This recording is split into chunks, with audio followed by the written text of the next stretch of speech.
নমস্কার বন্ধুরা, আমি হায়দ্রাবাদ থেকে স্নেহা বলছি। আমার এই ছোট্ট চ্যানেলে জানাই সবাইকে ওয়েলকাম। আজকে চলছে শ্রাবণ মাসের তৃতীয় সোমবার। এই শ্রাবণ মাসের তৃতীয় সোমবারের জন্য সবার জন্য রইল অনেক অনেক শুভেচ্ছা। মহাদেব সবাইকে ভালো রাখুন, সুস্থ রাখুন, ঈশ্বরের কাছে এটাই কামনা করি। প্রতিদিনের মতো আজকেও সকাল সকাল চলে এসেছি ছাদে। উপরে ছাদে যদি দু একটা গাছ যে কটাই থাক না কেন, সেগুলোর প্রতি কিন্তু অনেক যত্ন নিতে হয়। সেটা একটা বাড়তি কাজ। যেমন ঘরে বাচ্চাদের লালন পালন করতে হয়, যেমন গাছগাছালারও কিন্তু সেরকম লালন পালন করতে হয়, নয়তো সেটা টেকে না। ছাদে আসি দু টাইম, সকালে একবার, বিকেলে একবার। আজকে ছাদে এসেছি, কিছু পুরনো শাকসবজি যেমন লাউ গাছ, কুমড়ো গাছ ছিল, সেগুলো আমি উপরে ফেলে দিয়েছি। উপরে ফেলে আমি টবগুলো খালি করেছি। খালি করে ছাদটা ঝাড়ু মেরে পরিষ্কার করে নেবো। আর শুধু আজকে নয়, সপ্তাহে দুদিন আমি ছাদ ঝাড়ু মারি, তবুও নোংরা হয়ে যায়, সবসময় টাইম হয় না, তো দুদিনই মারি। সেই গাছগুলো উপরে ফেলে দিয়ে ছাদের টবে আমি নতুন নতুন চারা গাছ লাগাবো আবার, সেই জন্য ছাদে এসেছি। ছাদের থেকে আহামরি কিছু শাকসবজি পাই না, তবুও করতে হয়, করি, শখে করি তাই। আর ফুল গাছ লাগানো আছে কিছুটা, 5-7টা ফুল গাছ আছে। সেই ফুলগুলো আমার রোজই লাগে পুজোর কাজে। আমার বাইরে যেতে হয় না, বাইরে থেকে যে গোটা ফুল পাই শ্বশুরমশাই এনে দেন। আর আমি ছাদের ওভে যদি নাও থাকে কোনো সময়, ছাদের এই টবের ফুল দিয়ে কিন্তু আমার কাজ চলে যায়।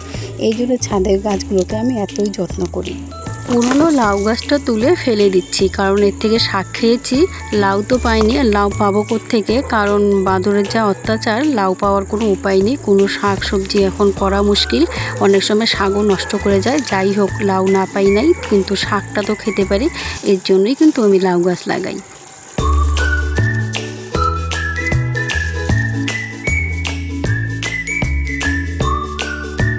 কালকে আকাশটা বৃষ্টি বৃষ্টি ভাব, বৃষ্টি আসলো বলে এর জন্য ছাদে আসতে পারিনি। আর একদিন আসিনি বলে দেখো গাছের কি অবস্থা, শুকিয়ে গেছে।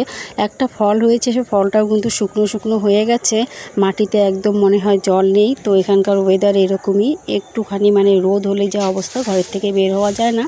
এই জন্য আমি গাছে এসছি, এখন বেশি করে জল দেবো। আর জল দিলে কিন্তু আবার আগের মতো গাছটা ঠিক হয়ে যাবে। ছাদ ঝাড়ু মারা হয়ে গেছে, এবেলা ছাদে কাজ শেষ। এখন আমি চলে যাব নিচে, আবার আমার যেতে হবে বাবার মাথায় জল ঢালতে। আজকে সোমবার যেহেতু, সেই জন্য নিরামিষ খেতে হবে। এই জন্য নিরামিষ রান্নাটা কিন্তু চাপিয়ে দিয়েছি। কচু শাক বসিয়েছি, গ্রামের থেকে কচু শাক নিয়ে আসা হয়েছে, তার মধ্যে ছোলা দিয়ে কচু শাক বানাবো। মেয়েদের স্কুলের টিফিন দিতে হবে, বেলা হয়ে গেল ওদেরকেও, এই জন্য আমি রান্নাটা চাপিয়ে দিয়েছি। আর ওদের জন্য কিন্তু পনির বানাচ্ছি। নিরামিষ দিনে কিন্তু আমাদের পনিরটা থাকা চাই, নয়তো আমার ছোটো মেয়ের আবার খাওয়া জমবে না।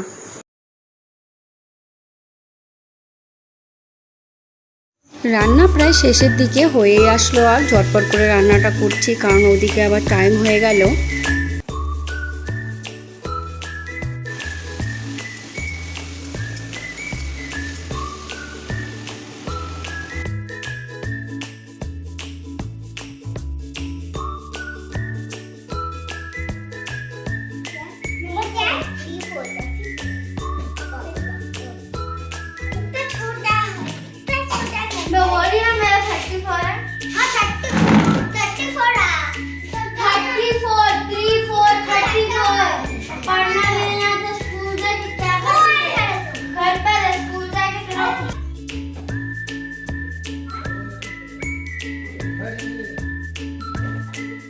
মা, তোর ব্যাগ কোথায়?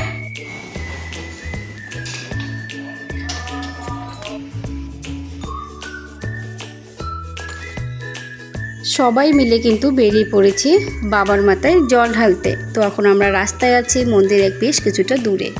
আজকে কত সোমবার চলছে?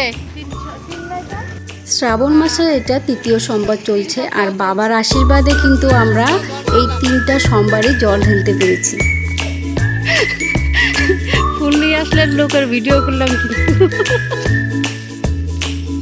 এদিকে ফুলেরও অভাব নেই, প্রতিটা বাড়িতে বাড়িতে ফুল গাছ লাগানো আছে। কারো 2-1টা ফুল ছেড়লে কেউ কিছু বলবে না।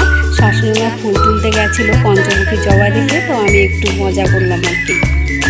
বাবার দয়া আছে, মানতে হবে। গত সোমবারে আমরা যে গাছটা থেকে ধুতুর ফুল তুলেছিলাম, সেই গাছটা আজকে নেই, কেটে ফেলে দিয়েছিল। তো রাস্তায় যেতে যেতে দেখতে পেলাম ধুতুর ফুলের গাছ। তো আমার কাকি শাশুড়ি মা কিন্তু ছুটে চলেছেন সেই ধুতুর ফুল আনার জন্য। যোগ ধরবে, যোগ।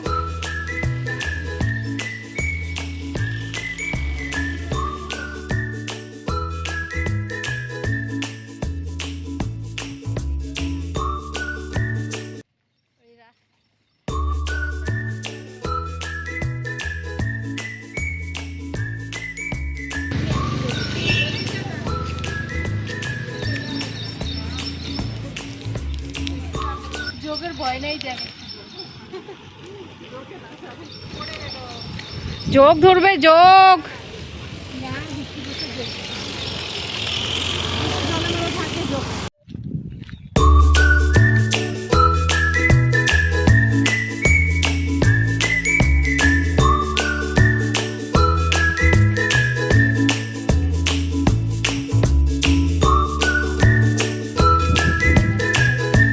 আমাদের বেঙ্গলে যেমন ধুতুরো ফুলের কিন্তু খুঁজতে হয়, ধুতুরো ফুলের অভাব। এখানে আবার ধুতুরো ফুলের অভাব নেই, জঙ্গলে বনে যেখানে যাও ধুতুরো ফুল।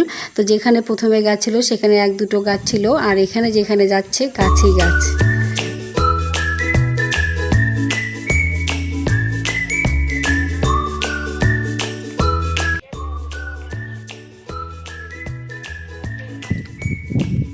এক একজন এক এক দিকে গেলে পরে হয় না, ওদের ছোটো মাকে দেখা যায় না। যেতে যেতে রাস্তায় ফুল তোলা হলো, ধুতুরো ফুল তোলা হলো। এখন কিন্তু আমরা মন্দিরের পাশাপাশি চলে এসেছি।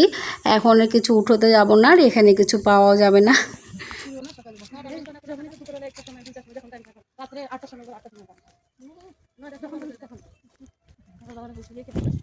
এখানেই রাখি জুতা, রাখি এখানে বাইরে, এখানে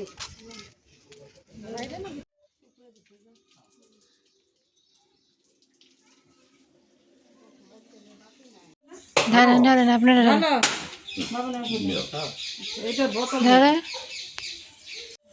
ওম নমঃ শিবায়, ওম নমঃ শিবায়, ওম নমঃ শিবায়, ওম নমঃ শিবায়, ওম নমঃ শিবায়, ওম নমঃ শিবায়, ওম নমঃ শিবায়, ওম নমঃ শিবায়, ওম নমঃ শিবায়, ওম নমঃ শিবায়। আমি কিন্তু এর আগের ভিডিওতেই বলেছিলাম যে 108টা শিবলিঙ্গে কিন্তু এখানে একখানে রয়েছে। মন্দিরে ভিড় নেই, একদম খালি। এখানকার লোকেদের এখনও শ্রাবণ মাস শুরু হয়নি। আমরা কিন্তু আরামে একদম ঘি, মধু, দই, দুধ দিয়ে অভিষেক করিয়ে ঠাকুরকে জল চড়িয়ে বেলপাতা, আকন্দের মালা, ফুল, প্রদীপ, ধূপ, ধুনো, হলদি যা যা দিতে হয় ঠাকুরকে সব কিছু দিয়ে কিন্তু আরামে পুজো করে আমরা বাড়িতে আসি, কারণ এখানকার লোকেদের এখনও শুরু হয়নি। আর যে প্রথমেই কিন্তু মন্দিরে রয়েছে গণপতি মন্দির, গণেশের এখানে দর্শন করে তারপরে কিন্তু মন্দিরের ভিতরে যেতে হয়। আমরা প্রথমে গিয়ে গণপতি বাপ্পার দর্শন করে নিই, তারপর অন্য ভগবানের কাছে। আর আমরা যে মন্দিরটাতে আসি, এই মন্দিরের একটা নাম আছে, এটা ত্রিশক্তি মন্দির বলে। এই মন্দিরটা কিন্তু খুবই সুন্দর, এখানে অনেক রকম ভগবান বসানো আছে। তো আমরা সব ভগবানের দর্শন করে সবাইকে একটা একটা করে চরণ তারপরে কিন্তু আসি, কারণ রোজ রোজ তো মন্দিরে যাওয়া হয় না, যেদিন যাই তো সবাইকে পুজো করে তারপর ঘরে আসি। এখন আমরা চলে যাচ্ছি উপরে, এটা ত্রিশক্তি মন্দির। তার মানে এখানে 3 রকমের দেবী, যেমন দুর্গা, সরস্বতী, লক্ষ্মী অধিষ্ঠিত রয়েছে। আর এখানে কিন্তু বাচ্চাদের হাতে খড়ি দেওয়া হয়। মা সরস্বতীর মন্দির যেহেতু আছে, আমরা সেখানে মায়ের দর্শন করতে যাচ্ছি।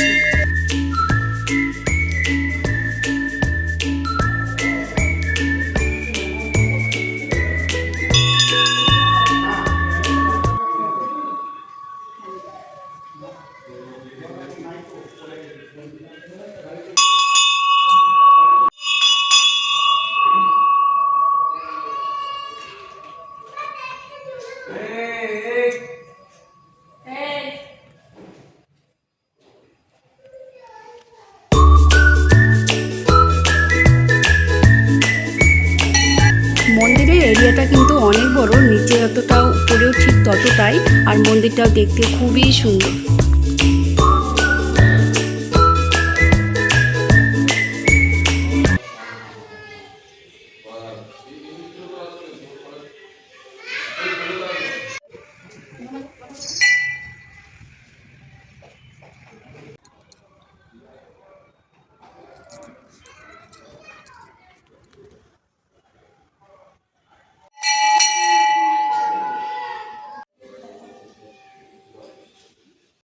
নমস্কার বন্ধুরা, আজকের ভিডিওটি এতটুকুই। কেমন লাগলো অবশ্যই জানাবেন, আর ভিডিওটি ভালো লেগে থাকলে একটা লাইক, সাবস্ক্রাইব করে চ্যানেলের পাশে থাকবেন। আর আমাদের তরফ থেকে সবাইকে জানাই বাই বাই।